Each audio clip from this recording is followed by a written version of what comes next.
ठंड में जुगाड़ू बहू का हीटर, गीजर और रजाई। मम्मी जी बड़ी तेज से ठंड लग रही है, मेरी तो हालत खराब हो रही है। मम्मी ठंडी जोर की है, प्लीज मम्मी हमारा स्वेटर निकाल दो। हाँ मम्मी स्वेटर दे दो मेरा। बहू मेरी भी शॉल निकाल देना, बहुत जोरों की ठंड लग रही है। जी माँ, मैं अभी ठंड के कपड़े निकाल देती हूँ, आज कुछ ज्यादा ही ठंड बढ़ गई है अचानक से। अब दिन ब दिन ठंड बढ़ेगी ही। जिसके बाद गायत्री पुराने बक्से को खोलकर सभी के कपड़े ढूंढने लगती है। हाय रे मोरी अम्मा, रे नास पीटा चूहा, सारे ऊनी कपड़े कुतर गया। क्या हुआ भाभी? देखो ना ननद जी, हमारे सारे ऊनी कपड़े चूहे ने कुतर दिया। अब हम ठंड में कैसे गुजारा करेंगे? ये तो बहुत बुरा हुआ। अब हमारी ठंडी तो और मुश्किल से गुजरेगी। घर के सभी लोग परेशान हो जाते हैं। गणेश जी का परिवार काफी गरीब था। प्रणीत कबाड़ी का काम करता था। प्रणीत गांव भर का कबाड़ बटोर कर कबाड़ी के यहाँ जाकर बेचता था, जिससे उसका घर चलता था। वहीं ठंड का मौसम होने के कारण अब दिन ब दिन ठंड बढ़ती जा रही थी। पहले गरीब घर वालों की रजाई पुरानी होने के कारण फटकर खराब हो जाती थी और अब चूहों ने उनके ठंड के कपड़ों को भी कुतर दिया था।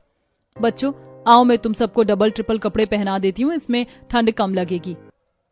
जिसके बाद गायत्री दोनों बच्चों को कपड़ों के ऊपर कपड़े पहना देती है ताकि थोड़ा आराम मिल सके। जिसके बाद वो लकड़ियों से आग जलाती है ताकि सभी ठंड में आग से थोड़ी राहत पा सके। जब तक गायत्री चूल्हे पर खाना बनाती है तब तक सभी आग के सामने बैठकर अपने हाथ पैर सेकते हैं। ऐसे कुछ समय बीत जाता है और दिन ब दिन ठंड बढ़ते ही जा रही थी। एक रात, बहू बहुत जोरों की ठंड लग रही है, कुछ कर बहू, वरना मुझे तो लगता है मैं ठंड से मर ना जाऊं। दैया रे, बहुत तेज ठंडी है। मामा बहुत ठंडी है। गायत्री दोनों बच्चों को सीने से लगा लेती है। बेटा चिंता ना करो, जल्दी ही ये ठंड चली जाएगी। माँ जी आप परेशान मत होइए, मैं कुछ तो जुगाड़ करती हूँ। घर की छत और खिड़की दरवाजे भी पुराने होने के कारण हल्के टूटे थे, जिससे बाहर से हवा अंदर आ रही थी। वहीं गायत्री घर की खिड़कियों पर पुराने फटे कपड़े डालकर हवा को रोकने की कोशिश करती है, लेकिन उसका कोई फायदा नहीं होता। जिसके बाद वो आग जलाकर रख देती है, जिससे सांस को थोड़ी गर्माहट मिलती है।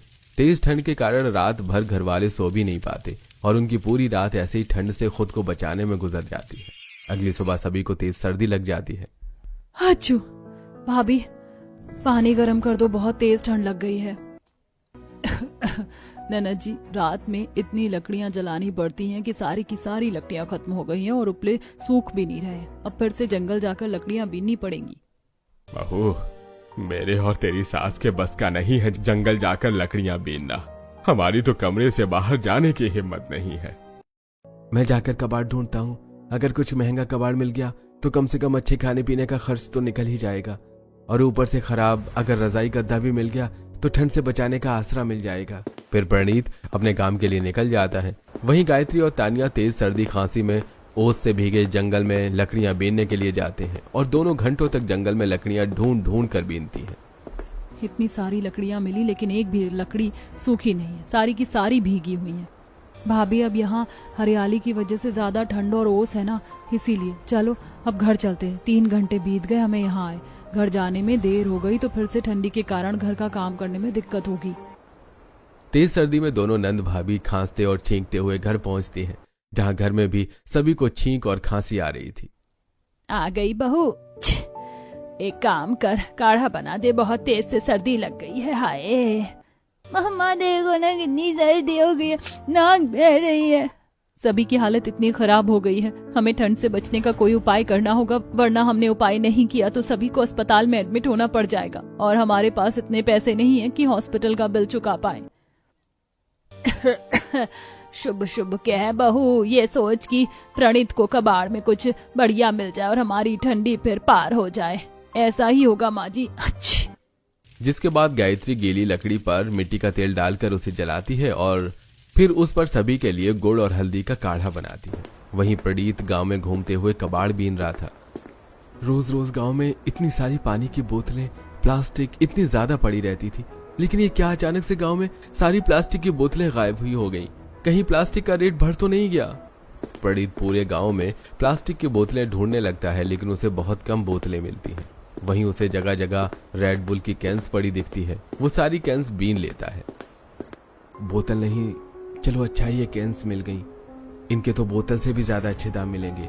जिसके बाद प्रणीत लोगों के घरों से कबाड़ का सामान इकट्ठा करता है और कबाड़ी की बड़ी दुकान पर जाता है। ओ कल्लू कबाड़ वाले भाई साहब, ये देखो आज मैं रेड बुल की खाली कैंस लाया हूँ। एल्यूमिनियम के पैसे तो ज्यादा होते हैं, तो सही सही रेट लगाना। अरे प्रणीत, अगर तुझे एल्यूमिनियम की कैंस के पैसे चाहिए तो एक काम कर, मेरे पास 2 बोरी कैंस रखी हैं, इन्हें ले जा फ्री में ही और बेच ले जो खरीदे। अरे ठंडे में इन रेड बुल्स की कैन की कोई कीमत नहीं है। अगर प्लास्टिक की बोतल मिले तो ले आना, और ये ले तेरे बाकी के कबाड़ के पैसे। ठंडी में अचानक से प्लास्टिक की बोतलों के रेट बढ़ गए और ये रेड बुल की कैंस जिनकी कीमतें हैं उनके रेट डाउन क्यों हो गए? अरे भाई, सीधी सी बात है, ठंडी ऑलरेडी इतनी ज्यादा है कि लोगों को प्यास लगती नहीं है, तो कोई पानी खरीद कर पीता नहीं है। वहीं ठंडी में ठंड शरीर में गर्म रखने के लिए लोग रेड बुल खरीद कर पीते हैं। इससे लोगों के शरीर में गर्मी और एनर्जी महसूस होती है। इसका मतलब ये कैंस किसी काम की नहीं है? अरे मेरे तो किसी काम की नहीं है, तुम्हें चाहिए तो वो 2 बोरी कैंस रखी हैं, वो भी ले जाओ। यहाँ रेट नहीं है तो क्या हुआ, शहर में तो भाव मिल ही जाएगा इसका। मेरे पास 1 बोरी है और 2 बोरी ये रेड बुल की कैंस है, इन्हें शहर ले जाकर बेच देता हूँ, अच्छे पैसे मिल जाएंगे। ये सोचकर प्रणीत शहर कैंस के लिए बेचने के लिए चला जाता है, लेकिन शहर के कबाड़ी वाले भी अब प्रणीत की कैंस लेने से मना कर लेते हैं और बेचारा प्रणीत भारी ठंडी में सारी रेड बुल की कैंस वापस लेकर घर आ जाता है। प्रणीत ठंड से कांप रहा था। अजी कहाँ थे आप अभी तक? रोज शाम में जल्दी आ जाते थे, आज आधी रात घर आ रहे हो और देखो सर्दी से कितना बुरा हाल है आपका। गायत्री के ऐसा कहने पर प्रणीत ठंड से कांपते हुए गायत्री को पूरी बात बताता है। ये इतनी सारी रेड बुल की कैंस का क्या ही होगा, जब कबाड़ी के काम की नहीं है ये, तो हमारे किस काम की? पापा इसे फेंकना नहीं, हम इससे खेलेंगे। पापा मैंने बगल वाली आंटी के टीवी पर ऐसे कैन से हीटर बनाते हुए देखा था, क्यों ना आप और मम्मा इन रेड बुल की कैन से हीटर तैयार करो, इससे हमारे घर पर भी गर्मी रहेगी और फिर इतनी सारी लकड़ियां भी नहीं खर्च होंगी। कैन से हीटर कैसे पॉसिबल है चिंटू? कुछ भी कह रहा है भैया। नहीं नहीं चिंटू सही कह रहा है, सब पॉसिबल है इन कैन से, और इनसे तो हीटर बहुत अच्छा बनेगा। मैं कबाड़ी के पहले इलेक्ट्रॉनिक सामान की रिपेयरिंग का काम करता था ना, तो मुझे अच्छे से आता है। सही कह रहे हो जी, अगर हीटर बन गया तो घर की तकलीफें दूर हो जाएंगी, मैं आपकी मदद कर देती हूँ। जिसके बाद गायत्री कैंस को एक में एक जोड़कर हीटर का आकार तैयार करती है और फिर प्रणीत कबाड़ से वायर लाकर हीटर में वायरिंग करता है, जिसके बाद हीटर बनकर तैयार हो जाता है। अरे वाह, ये तो बहुत ही ज्यादा सुंदर है। अरे इससे तो बहुत ही ज्यादा गर्माहट मिल रही है, अब बहुत ज्यादा देर तक लकड़ियां जलाने की जरूरत नहीं पड़ेगी, और अब तुझे जंगल में ज्यादा देर तक लकड़ियां बीनने की भी जरूरत नहीं है। क्यों भाग्यवान? हाँ जी सही कह रहे हो, जब घर में ये रेड बुल की कैन से इतना बढ़िया हीटर बन गया तो बाहर जाकर लकड़ियां बीनने की क्या जरूरत है, हम तो हीटर से ही गर्मी ले लेंगे। हे भगवान, आप लोग तो मेरी महीने भर की कमाई बिजली के बिल में लुटाना चाह रही हो। आप लोगों को पता भी है इस महीने आप लोगों के ये रेड बुल कैंस के बने हीटर चलाने के कारण घर का बिल 5,000 रुपए आया है। 5,000 रुपए का लाइट बिल, ये सुनकर घर के सभी लोगों के होश उड़ जाते हैं। अरे इसीलिए मैं कहता था कि ज्यादा हीटर की गर्मी न लो। अब देखो कितना बिल आ गया है। कभी कभी ठंड बर्दाश्त भी करनी चाहिए, वरना यही हाल होता है। लेकिन दादाजी अगर ये हीटर नहीं होगा तो हम तो ठंड से बीमार पड़ जाएंगे। हाँ दादाजी, पापा चिंटू भैया सही कह रहे हैं, यह हीटर अगर कम यूज करेंगे तो फिर से हालत खराब हो जाएगी। आप लोग चिंता मत करो, मैं कुछ जुगाड़ करती हूँ। हमारे पास अभी भी बहुत सारी रेड बुल की कैंस रखी हुई हैं, क्यों ना मैं इन कैन से तपने के लिए सिगड़ी बना दूं। वैसे भी हमारी पुरानी सिगड़ी खराब हो गई है, हम सिगड़ी में चूल्हे का बचा हुआ कोयला डालकर देर रात तक गर्माहट ले सकते हैं। हाँ बहू सही कह रही है, मैंने तो ये सोचा ही नहीं कि हम आराम से इन रेड बुल की कैन से सिगड़ी बनाकर कोयले की आग से गर्माहट ले सकते हैं। सिगड़ी बनाना भी इजी है माँ जी, मैं बना देती हूँ, ज्यादा समय नहीं लगेगा। इसके बाद गायत्री बोरे से रेड बुल की कैंस निकालकर एक के ऊपर एक रेड बुल की कैंस चिपटाकर उसका गोला बनाती है और एक बहुत ही मजबूत सिगड़ी तैयार करती है, जिसके ऊपर कोयला जलाकर लोग आराम से आग सेक सकते हैं। अरे मेरी बीवी मुझसे सीख रही है, देखो माँ पापा कितना बढ़िया सिगड़ी तैयार किया है गायत्री ने। ये तो बहुत ही ज्यादा मजबूत और सुंदर है, ऐसी सिगड़ी तो बाजार में भी नहीं मिलेगी बहू। अच्छा किया तूने ये बना दिया, अब हम हीटर बस रात में ही चलाएंगे और बाकी समय हम चूल्हे में बचे हुए कोयले की सिगड़ी पर रखकर जलाकर गर्माहट लेंगे। लाओ माँ, मैं इस सिगड़ी को जलाकर लाती हूँ। जिसके बाद तानिया सिगड़ी में कोयला रखकर उसे जलाती है और घर वाले मजे से गर्माहट लेते हैं। ऐसे कुछ दिन बीत जाते हैं। घर में अब हीटर था, सिगड़ी थी, फिर भी सोते समय सभी को बहुत ही ज्यादा दिक्कत होती थी क्योंकि रजाई नहीं थी। एक दिन भैया आप रजाई वाले से एक रजाई बनवा लेते तो बहुत ही ज्यादा बेहतर होता। आखिर कब तक हम बिना रजाई के सोएंगे। भले ही इस घर में अब हीटर है, गीजर है, लेकिन फिर भी देखो ना कितनी ज्यादा ठंड है। बाहर रात में हालत खराब हो जाती है बिना रजाई के। घर में अगर ओढ़ने के लिए चादर है तो वो भी फटे पुराने हैं जो किसी मतलब के नहीं है। उन्हें ओढ़ने से तो ठंड भी नहीं दूर होती, क्या ही मतलब होगा ऐसी चादर का। घर में रजाई न होने के कारण रात में कोई चैन से सो नहीं पाता था, जिस कारण अब घर के लोग काफी ज्यादा परेशान होते हैं। वहीं एक दिन जब बहू बाजार से आ रही होती है तो वो देखती है कि एक परिवार मैदान में बड़ी सी पाइप के अंदर रहकर गुजारा कर रहा है और वहां इस पाइप में उन्हें ठंड से राहत मिल रही है। सोचने वाली बात है, हमारे पास घर है फिर भी हमें ठंड लगती है और यहाँ इस पाइप में ये पूरा परिवार रह रहा है, सो रहा है, इन्हें ठंड भी नहीं लग रही। गायत्री यही सब सोच रही होती है कि तभी उसे एक आइडिया आता है और घर जाकर वो बोरे में रखी रेड बुल्स की बॉटल्स निकाल कर उन्हें जोड़ जोड़ कर कुछ बनाने लगती है। बहू ये क्या बना रही है? ये तो कुछ अलग ही लग रहा है। बहू बाहर से आई है ना, कुछ बोली है ना कुछ, और अचानक से बस कुछ बनाने में लग गई। अब कौन सा जुगाड़ ढूंढ कर लाई है बहू? हमें भी तो बता, मैं भी तो जानूं मेरी बहू क्या कर रही है। माँ जी मैं आप लोगों के लिए रजाई बना रही हूँ जिससे आप लोगों को ठंड नहीं लगेगी और हम सभी उसमें घुसकर आराम से सो सकते हैं। तुम्हारा दिमाग खराब है? रजाई बना रही हो, ये भी रेड बुल की कैन से? अरे मेरी अर्धांगिनी जी, मुझे जिंदा रहना है। हम इस रेड बुल की कैन से बनी रजाई कैसे ओढ़ेंगे भला बताओ तो। अच्छा बताओ रजाई किस काम आती है? ठंड में गर्माहट देने के। हाँ तो मैं जो बना रही हूँ वो भी ठंड में गर्माहट ही देगा, इसीलिए मैंने कहा कि मैं रजाई बना रही हूँ। आज मैंने एक मैदान में एक फैमिली देखी जो पाइप के अंदर सोते हैं और रहते हैं और वहाँ उन्हें ठंड भी नहीं लगती, इसीलिए मैंने सोचा क्यों ना मैं इन रेड बुल की कैंस को जोड़कर वैसा ही कुछ तैयार करूँ ताकि हम ठंड से बच सके। फिर गायत्री रेड बुल की कैंस को जोड़कर रजाई जैसा आकार करती है जिसमें घर वाले आराम से घुसकर सो सके और उन पर न कैंस का भार आए न ही ठंड लगे। वहीं रात में सभी बहू की बनाई रेड बुल की कैंस की रजाई में घुसकर सोते हैं जहां बहुत ही ज्यादा गर्मी होती है। अरे वाह, वही ये तो बहुत ही बढ़िया है। यहाँ सोने में तो बिल्कुल भी ठंड नहीं लग रही है। भाभी ये तो रजाई से भी ज्यादा गर्म है, इसमें थोड़ी भी ठंडी हवा नहीं आ रही। मैंने नहीं सोचा था कि मेरी बीवी इतनी टैलेंटेड है। ये जुगाड़ू रेड बुल की कैन से बनी रजाई बहुत ही ज्यादा गर्म और आरामदेह है। जिसके बाद सभी बहू की जुगाड़ू रेड बुल की कैन से बनी रजाई में घुसकर सोते हैं और बहुत ही रिलैक्स्ड फील करते हैं। वहीं अगले दिन मम्मी पानी गर्म कर दो ना, मैं ठंडे पानी से नहाकर स्कूल नहीं जाऊंगी, बहुत ठंडी है। हाँ मम्मी, मैं भी ठंडे पानी से नहीं नहाऊंगा, ऐसे ही चला जाऊंगी आज स्कूल। सुबह से 4 बार पानी गर्म कर चुकी हूँ, अब हिम्मत नहीं होती। एक तो रोज रोज लकड़ियाँ बीन कर लाने में हालत खराब हो जाती है, ऐसे ही नहा लो समझे। बच्चे रोने लगते हैं और ठंडे पानी से नहाने के लिए मना कर देते हैं और वैसे भी इतनी ठंड में ठंडे पानी से नहाना जान जोखिम में डालने के बराबर था। गायत्री बच्चों को नहाने के लिए समझा रही थी कि तभी गायत्री के पड़ोसन पालोमी वहां आती है। ये क्या गायत्री, बच्चों को इतनी ठंड में ठंडे पानी से नहाकर मराना है क्या? तो क्या करूं पालोमी दीदी, आप ही बताइए। चूल्हे पर सुबह से 4 बार पानी गर्म कर चुकी हूँ और इतनी लकड़ी नहीं है कि रोज मैं इतना सारा पानी गर्म करूँ। मैं पानी गर्म करके थक गई हूँ और लकड़ियाँ भी खत्म हो गई हैं। एक गीजर ले लो ना, अगर इतनी ठंड लग रही है तो। मेरे घर में तो गीजर है, सभी गीजर से गर्म किए पानी से नहाते हैं, इसीलिए तो किसी को ठंड भी नहीं लगती है। गीजर के लिए पैसे तो चाहिए, क्या फ्री में आ जाएगा क्या?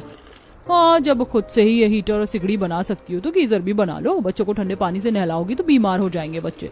चलो अब मैं जाती हूँ, मैं तो बस अपनी कटोरी लेने आई थी उस दिन जो मैंने प्रसाद भिजवाया था।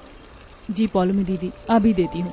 जिसके बाद गायत्री पालोमी को कटोरी देती है और पालोमी वहां से चली जाती है। वहीं अब गायत्री पालोमी की बात सोचने लग जाती है। सही है, अगर मैं गीजर बना लूंगी तो दिन रात ये पानी गर्म करने का झंझट ही खत्म हो जाएगा। और रही बात गीजर के अंदर की वायरिंग की, तो वो तो पतिदेव कर ही देंगे। इसके बाद गायत्री रेड बुल की कैंस को काट कर उसे जोड़कर उसे गीजर बनाती है और प्रणीत उसमें वायरिंग करता है। गायत्री का बनाया हुआ गीजर बहुत ही ज्यादा ड्यूरेबल होता है। गायत्री जैसे गीजर का बटन चालू करती है, नल से गरम गरम पानी निकलने लगता है। अरे वाह भाभी, इस नल से तो एकदम गर्म पानी निकल रहा है। अब हम आराम से गर्म पानी से नहा सकते हैं। आपने तो कमाल कर दिया। ये गीजर बनाकर कोई सोच भी नहीं सकता एक मामूली से रेड बुल की कैन से कोई इतने जुगाड़ू सामान बनाकर ठंडी से खुद को बचा सकता है। हाँ तानिया, बिल्कुल सही कहा बेटा तूने। अब तो ढेर सारी लकड़ियाँ भी खर्च करने की जरूरत नहीं है। हीटर से गर्मी दूर होगी और गीजर से हम गर्म पानी से नहा सकते हैं। और बहू के बनाई जुगाड़ू रजाई का तो क्या ही कहना। सभी बहुत ही खुश हो जाते हैं। एक रात जब सभी आराम से घर के अंदर सोए होते हैं कि तभी टूटी हुई खिड़की से घर के अंदर बिल्ली छलांग मारती है और जाकर मिट्टी के चूल्हे पर गिरती है, जिससे मिट्टी का चूल्हा बहू का टूट जाता है। अगले दिन जब गायत्री सोकर उठती है और टूटा हुआ चूल्हा देखती है तो काफी ज्यादा निराश हो जाती है। ये मोई बिल्ली ने अलग से नाक में दम कर रखा है, मेरा चूल्हा फोड़ दिया। अब डबल मेहनत करूं और चूल्हा बनाऊं। बहू चूल्हा ही तो है ना, कोई बात नहीं, टूट गया तो अब दूसरा चूल्हा बना ले मिट्टी से, इसमें क्या रोना। माँ जी, मैं ठंडी में कपड़े तो सूख नहीं रहे, मिट्टी का चूल्हा कैसे सूखेगा, इसीलिए रो रही हूँ मैं, और कोई वजह नहीं है। बहू एक बार कोशिश करके देख, क्या पता कि मिट्टी का चूल्हा सूख जाए। गायत्री सास ससुर के कहने पर मिट्टी का चूल्हा बना देती है, लेकिन बहुत देर हो जाती है और वो नहीं सूखता। वहीं चूल्हा न होने के कारण सारा दिन घर वालों को भूखा रहना पड़ता है। शाम में, अरे देखो गायत्री, आज कितनी सारी रेड बुल की कैन मिली है। अब तो हम और भी ज्यादा जुगाड़ू सामान बना सकते हैं, और अगर अच्छे जुगाड़ू सामान बने तो हम इससे हीटर गीजर बनाकर बेच भी सकते हैं। अभी बिजनेस आइडिया छोड़ो, ये बताओ कि खाने का क्या किया जाए। चूल्हा फूट गया और मिट्टी का चूल्हा ठंड से सूख नहीं रहा, अब मेरा दिमाग नहीं काम कर रहा।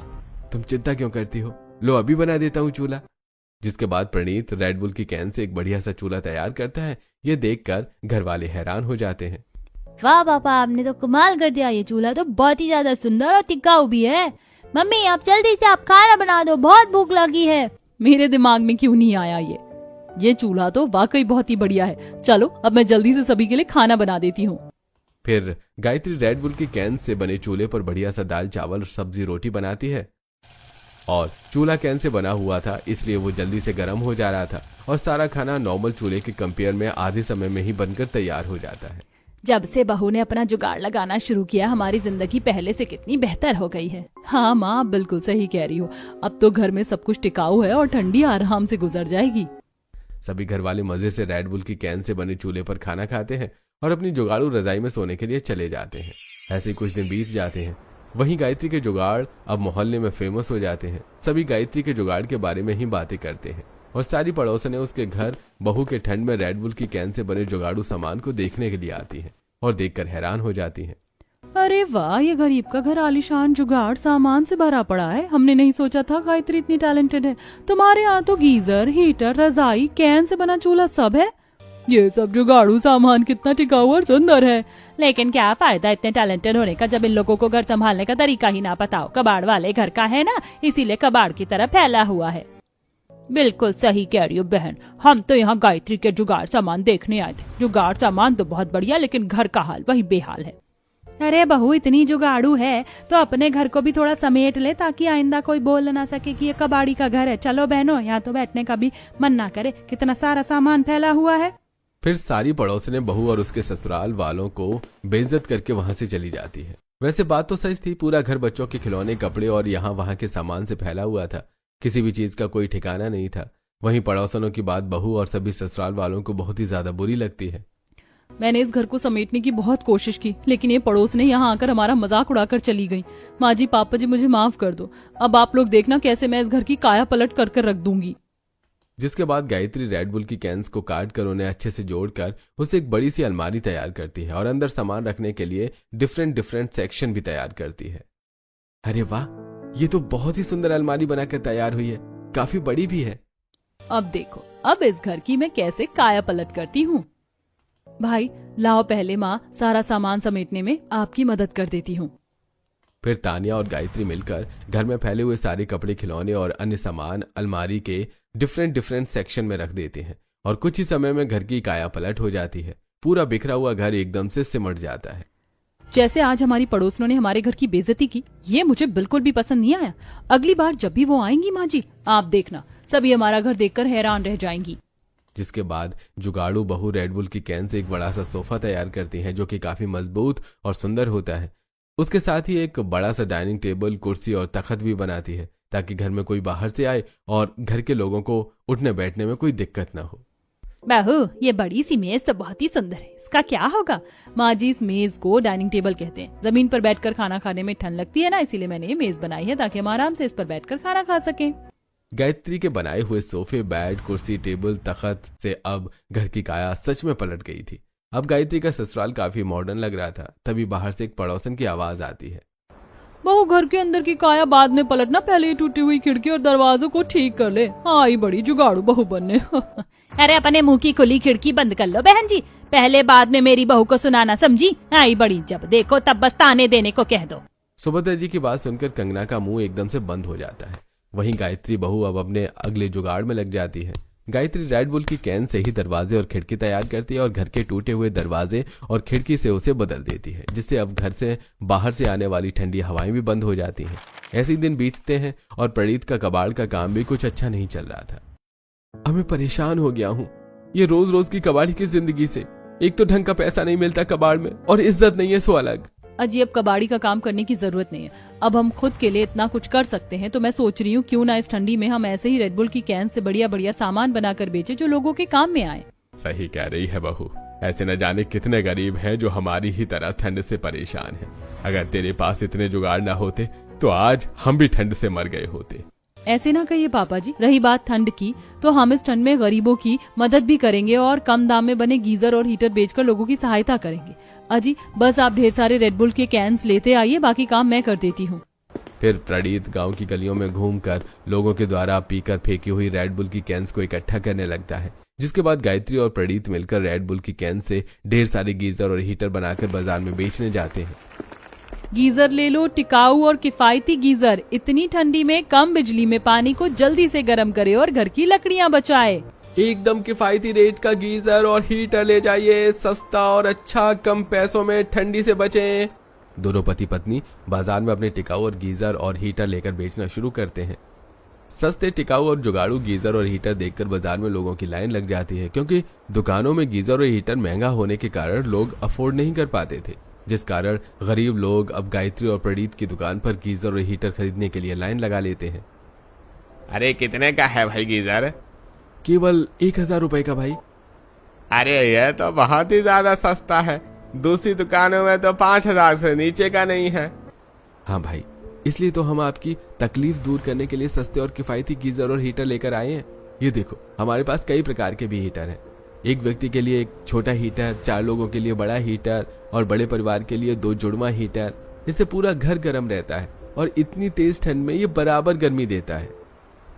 अरे भैया जी, मेरे पड़ोसी ने आपके यहाँ से गीजर और हीटर लिया था, मुझे पानी गर्म करने की रॉड चाहिए, मिलेगी क्या?